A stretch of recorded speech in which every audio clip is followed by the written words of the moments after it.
Hi, welcome back to my channel. If you like to see how I machine wash my custom bling mask, stay tuned.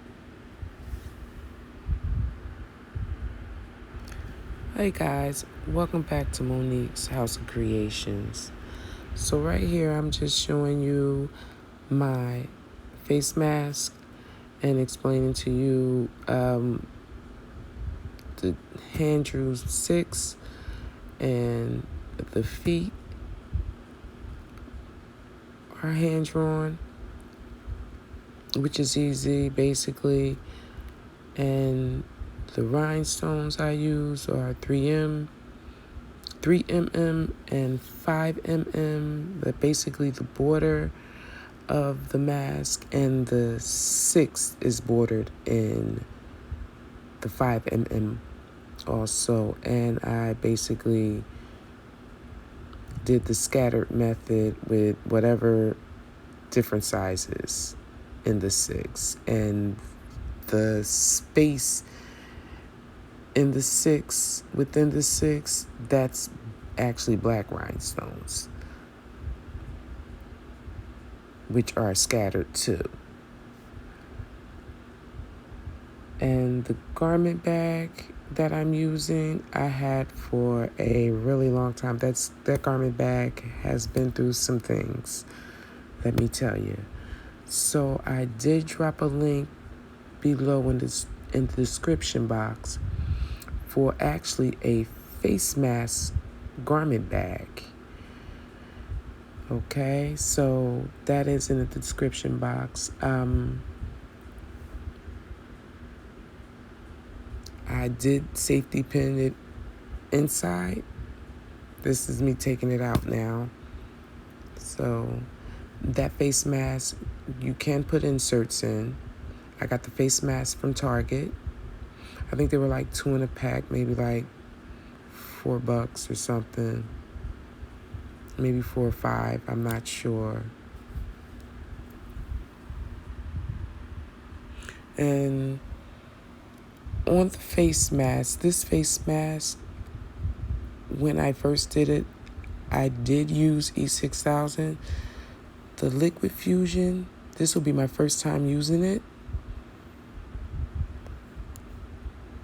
So it's basically odorless. It's pretty good. There was like no smell compared to like the E6000. And with that being said, I had to wait like a week to wear this mask. Do that 6 is done. This whole mask is done in E6000. So that 6 sits like right on the top of my nose. So yeah, I could not wear that mask for at least a week due to the smell of the E6000.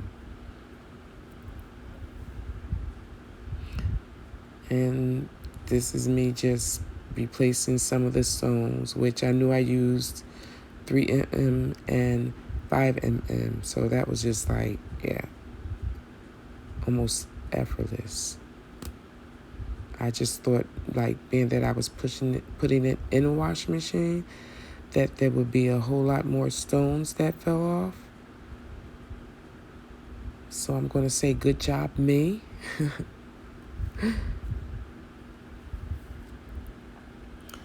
Yeah, so I did one side at a time. I wanted to wait till it dry, and then I waited maybe 2 hours before I started handling it.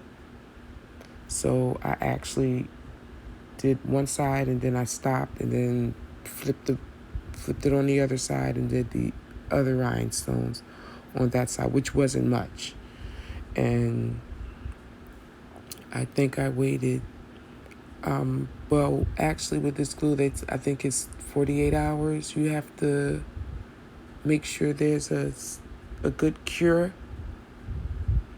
that everything's good. But I actually waited maybe 3 days. Could have been longer.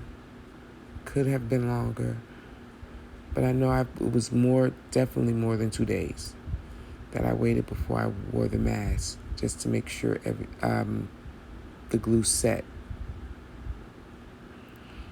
And the good thing about this glue is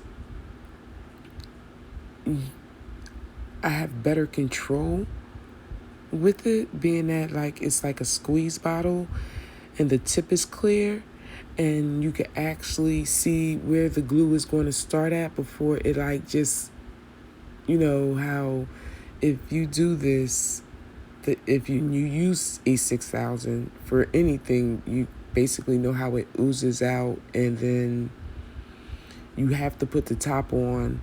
You just can't just sit it down and come back to it, because then you'll have heaps of E6000 outside the tube because it just continuously runs out. Like there's no control with the E6000. When I could better control this.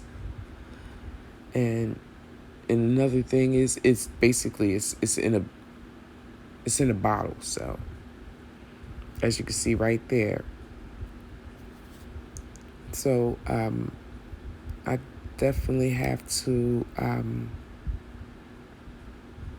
come back with a video with using the liquid adhesive and see how I have to do a whole glass. Like this mask was just bits and pieces of that liquid fusion. I'm gonna basically, my next video will be on the liquid fusion, like just a whole glass on it. Because after I do a project like this, I sort of put it through like somewhat of a stress test to see if there's going to be any stones that are loose, maybe some didn't get enough glue hanging off or anything. So I still wait after I even did this project with the E6000 and did somewhat of a stress test on the gems to see if there are any loosey-gooseys, as I call them. And yeah, that's it. It's done. Thanks for watching my video, guys. Please like and subscribe. Thank you.